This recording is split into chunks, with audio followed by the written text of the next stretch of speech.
Sal Paolantonio is here, ESPN senior NFL correspondent, and of course a Sal Paolantonio visit before he heads to Kansas City, Arrowhead Stadium, for the AFC Championship game. And another conversation with Sal Pal here on a lot of things NFL, Sal. We've got a plethora of things happening in the NFL. Let's do it. All right, let's start at the top here. Let's stay local real quick. Brandon Brooks retires from the Eagles yesterday, and he didn't play this year, so it seems that they have kind of have some in-house options here. But is this a big deal? Well, you know, their offensive line was very good this year. Without him, it's sad because he was a great member of the organization. He was a great player. And you never want to see a player of that age who's that good have to retire, but it happens. It's the National Football League. You know, we wish him the best. He made a great contribution to a great team, championship team, and people around here. He'll never have to buy a drink in this town again. Yeah. He did say, his body just kept breaking down on him. 32 years old. It's a shame. He missed most of this year, all of last year, had 2 Achilles injuries that he had to come back from. I would imagine that he said he's going to Penn for business to try to make sure that he doesn't, lose any of that money. He mentioned the 30 for 30 on ESPN broke. He doesn't want to go down that road. So there's a little Eagles news. Let's stay with the Eagles stuff and look at this game that you're going to be at, Sal. You got Andy Reid and this Kansas City-Philadelphia pipeline that kind of helped build this Kansas City team that you're going to see for the second straight weekend. Yeah, well, I was at the game of the century last week, right on the field, the fourth quarter and overtime, when the Chiefs pulled out that miraculous victory. And I can tell you right now, I'll probably never see a game like that again. I don't think any of us will at all. You've got a lot of Philly connections there with Andy Reid and the Chiefs. And the team is just well coached. But the bottom line is Patrick Mahomes II. I like to say Patrick Mahomes II because, A, that's his name. It sounds good when I say it, B, and 2, he's twice as good as everybody else on the field. To think that he is going to go back to the championship game for the 4th straight season at only 26 years old, which has never been done before, by the way, is truly remarkable. And the way he plays football, he's so adaptable all the time. He can adjust. He can throw the ball on the run from the pocket, sidearm. There was one spot where he looked like Dan Quisenberry. He had that under. I know you're a baseball player, baseball fan, and a baseball coach, and so you'll understand. I appreciate that metaphor. But remember when he had that sidearm delivery that dropped down below 3/4? Yeah. He looked like Dan Quisenberry, who used to pitch across the street, of course, in Kansas City in a Kansas City Royals uniform. Everybody remembers how great a pitcher he was. But he can do it all from every angle. So what did we learn? I would like to ask this question, and I'm sure you have brought this up this week. What did we learn from championships, from the divisional round games that can be applied to the Philadelphia Eagles? Mm-hmm. Right? Okay, so number one, you need one of those. You need one of those kind of quarterbacks who can deliver the ball on a dime quickly, make quick decisions, throw it downfield accurately, can get out of the pocket, but can run with it also, throw with it, throw the ball on the run. But the bottom line is, must be a thrower first. Right, Michael? Yeah. I think that's evident. Thrower first. Must be able to. I mean, we all love to see Josh Allen and the way he can run with the ball, and they've got design runs for him. They have a design sweep to the left side that's so effective. But, I mean, we're not having that game of the century without those two guys throwing the football accurately down the field, making quick decisions that are unbelievably relentless and beautiful as throwers of the football. And you don't have one of those in the NFL right now. You can't win at this level. And I'm talking about this level of the postseason. Yeah. So that's one. Two, what else did we learn? Well, we learned when you hit Tom Brady in the mouth, he don't like it. Doesn't like it at all. Got his first unsportsmanlike conduct penalty. How about that? Arguing with Sean Hockley. Then, they hit him, threw him like a rag doll to the ground. When Wirfs was out for the game, the point spread went up. Brady at 44 can't move. I have said for weeks on this very program, the Mike Gill Show, Sports Bash, Friday, Thursday at 3, whatever. You got to hit Tom Brady. If you don't, you're playing flag football, and he will kill you. Mm-hmm. And the Rams hit him, and hit him hard, and hit him often in that game. Now, they let up, and Brady crawled back into the game. But in the end, the bottom line was he didn't like getting hit, and now he's talking about retirement. That's going to be something that's interesting. I was going to see if you had an opinion on what he will do, but before I get to that. So, wait a minute. So the point is, the Eagles didn't blitz him when they should have. Yeah. Well, they got to him after Wirfs was out, and they sacked him, but the game was pretty much already over by then. Yeah. So if you don't have a guy who can throw the ball, and you don't get to the opposing quarterback and hit him early and often, you got no shot in the current NFL. You just don't. I want to ask you, because you mentioned you're at Arrowhead and you're watching this game unfold. Where are you standing? Are you on a certain sideline, just to kind of give us the feeling of how it felt as this fight's going back and forth here? Right. So if you go on my Instagram, I actually have the piece that I did on SportsCenter. I think I sent it to you. I was on the field for the fourth quarter, last part of the fourth quarter. And the tunnel out of which you come as a reporter or players is on the Chiefs sideline.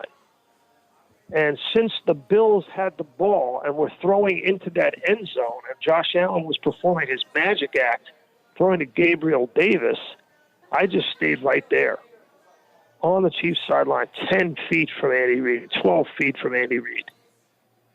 And I could see Andy Reid nervously fidgeting with a pen in his hand. I could see the facial expressions of the players when Josh Allen was performing tricks with the football that no one has seen before. I could see the reaction of the Chiefs' defense when Mahomes hit Travis Kelce in a walk-off touchdown in overtime. And then I ran onto the field after Kelce threw it, caught it, and Mahomes threw the football, and I went right to Kelce. I think I went to him, literally in the end zone on the other end as he was celebrating, to try to talk to him in the moment with the emotions running on television. We taped it, and it was a great interview. And it was one of the all-time greatest because of what he said and how he said it. It was so emotional. The adrenaline was flowing. And then I went after Mahomes and got him to, when you're in that moment like that, you just want to capture the emotions and get the viewer to see exactly what these players are going through and what they have gone through. And I had my cameraman capture the moment when Mahomes went running to hug Allen on the field after the game.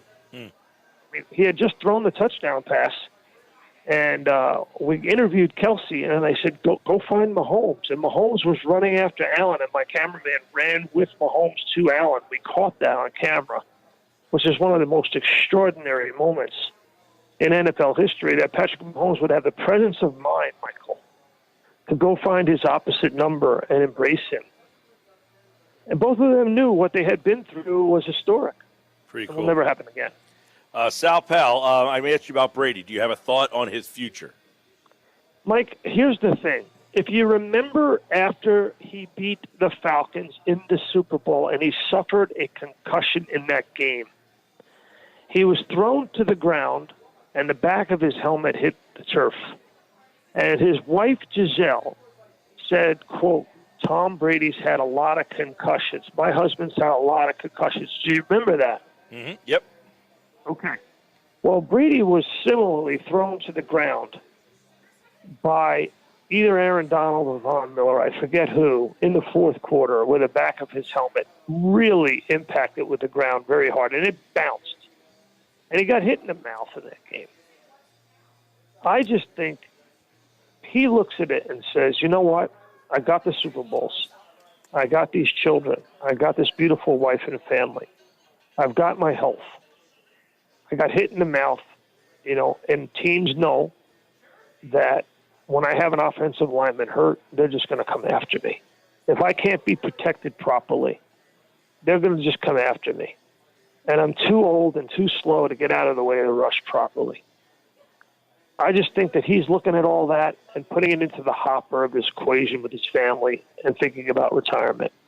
I think it's pretty darn close. Bruce Arians saying for the first time, Mike, we are going to examine free agent quarterbacks. He's never said that before. Never. I think all the signs point to him walking away. I think I would be absolutely shocked if he came back. The other old guy who's making a decision is Aaron Rodgers, and today his offensive coordinator got hired in Denver. So how impactful will that be on Rodgers' decision? And Nathaniel Hackett is the new coach in Denver. Right. He was the first coach hired of the 9 openings. Yes. So, Michael, you can't tell me that Nathaniel Hackett was the most qualified coach out there, right? There's plenty of others who have a lot more experience, Super Bowl experience, championship experience, head coaching experience. Brian Flores, Todd Bowles, Doug Peterson, to name 3 off the top of my head. Mm-hmm. So there's only one reason why the Broncos hire Nathaniel Hackett from Green Bay, and that's to bring in Aaron Rodgers to convince Rodgers not to retire until, force his way out of Green Bay. And tell the Green Bay management, I want a trade to the Broncos. But here's the problem now, right? The problem is, once the Broncos do this, the Packers can get a king's ransom for Aaron Rodgers. They pick up the phone and they say to John Elway, well, you got the coach, you want the quarterback, it's going to cost you A, B, C, D, E, and F times 5. Yep. Puts him in a tough spot. Oh, yeah. Because now you got a guy with, I don't think Nathaniel Hackett's been a head coach at any level. Has he? Was he at USC or something? I don't think so. No, right? So he's never been a head coach.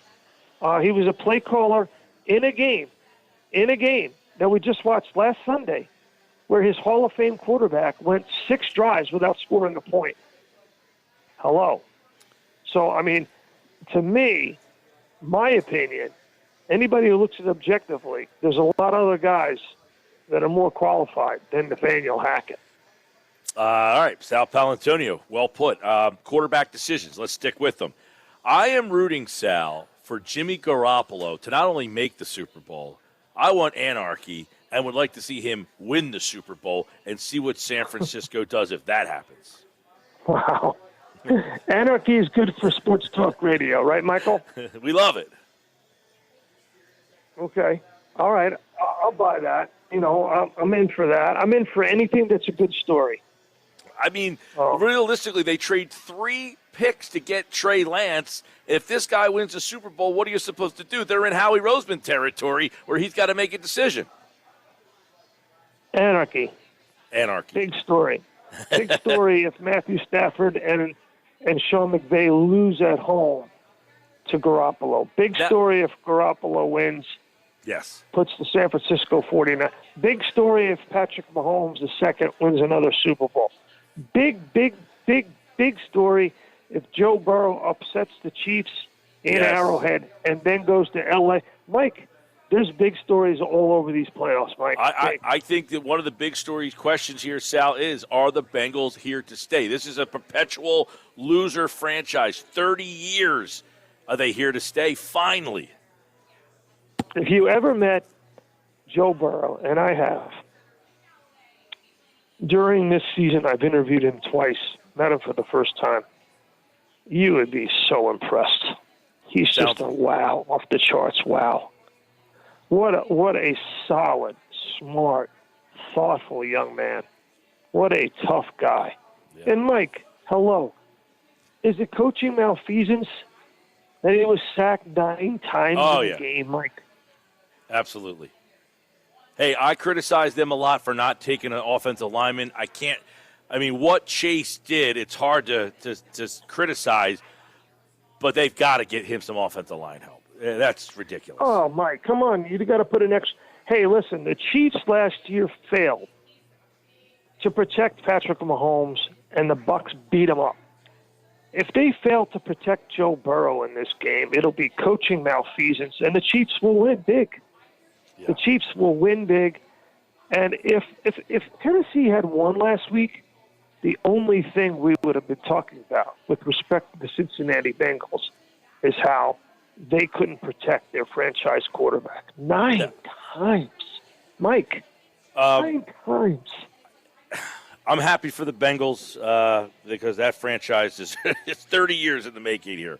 You mentioned I'm happy for them too, but please, let's protect the young man. Last year they did protect him, and his knee got dead. Exactly. That's why I thought they should have taken Sewell in the draft, but it's really hard to argue with what Chase gave them. It is hard. Yes. It's hard. It's hard. Rams, you hit on the Rams. It's now or never, right? This is every GM in football has to be watching what's going on here. They have essentially said it is now or never. They have no first-round picks for 5 years? Now or never, baby. It's such a great story. It's great. It's a great story either way. But if they lose, what a big story it is. Because it says what? You can't buy a dream team, Mike. That's why I'm rooting against them. You can't do it. You can't buy, the Beatles saying you can't buy me love. You can't buy me a Super Bowl championship. Sal Pal, you ever cover any good Sean Payton story? I have a lot of respect for Sean Payton. And as you know, I'm a Hall of Fame voter, Mike. I'm one of the 48 with a vote. Pretty exclusive club, by the way. 10 years. And I vote for Sean Payton to go in the Hall of Fame. And I think he's a tremendous coach, a great designer of offense. But takes quarterback, Mike. He found that out the hard way. Got to have one. Sure did. And he didn't have a succession plan. He did not have a succession plan, and it wound up, tossing him out of the mix. He just said, you know what? I'm going to take a year off or whatever, do some TV. Yeah. And I'm just going to make a prediction for you. You ready for this? Yep. The Steelers do not have a succession plan.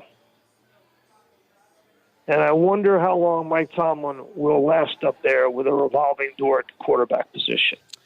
Once the quarterback goes, the questions start to come. Look what's going on in New York with the G-men.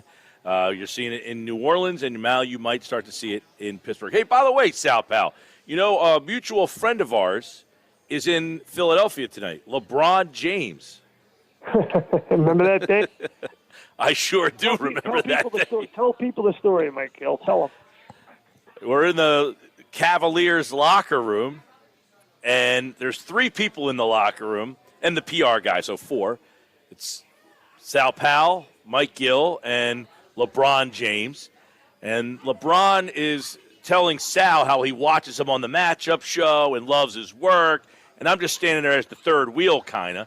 And as LeBron leaves, Sal Pal says to me, hey, did you record that? And I'm thinking, what am I going to do, stand here like an idiot with my phone out recording your 2 conversation? Next time I'll remember.